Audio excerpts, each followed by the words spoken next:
નમસ્કાર મિત્રો, સદભાવના વૃદ્ધાશ્રમ તમે જ્યાં પણ જાઓ, સમગ્ર ગુજરાતમાં કોઈ પણ જગ્યાએ તમે જાઓ એટલે આ લીલા પિંજરા સાથે સદભાવના વૃદ્ધાશ્રમ અને નામની નેમ પ્લેટવાળા તમને વૃક્ષો જોવા મળે. સ્વાભાવિક છે, સમગ્ર ગુજરાતમાં કરોડો વૃક્ષો અત્યારે ઊભા છે, લાખોની સંખ્યામાં લાખો કરોડો વૃક્ષો અત્યારે ગુજરાતની ધરતી ઉપર ઊભા છે.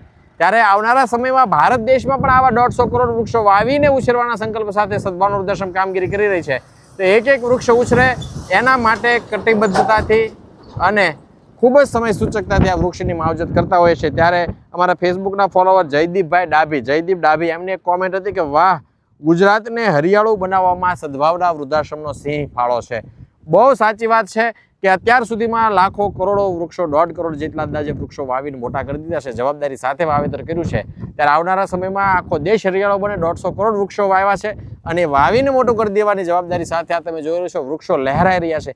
એ જોઈને પણ ખૂબ આનંદ થાય. આપણે ખૂબ સરસ લખ્યું કે ગુજરાતને હરિયાળું બનાવવામાં તમારો સિંહ ફાળો છે. સમગ્ર ગુજરાતને પણ આખો દેશ હરિયાળું બને એમાં અમારે સિંહ ફાળો હોય, વાઘ ફાળો હોય, જે ફાળો આપવો પડે એ સદભાવના વૃદ્ધાશ્રમ આપવા માટે તૈયાર છે. એક એક વૃક્ષ વાવીને મોટું કરી દેવું છે એવી જવાબદારી સાથે કામગીરી કરી રહ્યા છે. ત્યારે આ દેશના દરેક લોકોને, દરેક ઉદ્યોગપતિને, દરેક દાતાઓને એક વિનંતી છે કે આ દેશ હરિયાળો બને એવા પ્રકૃતિના મહાઅભિયાનમાં જોડાઓ. આ વૃક્ષો એ જ સાચી સંપત્તિ છે.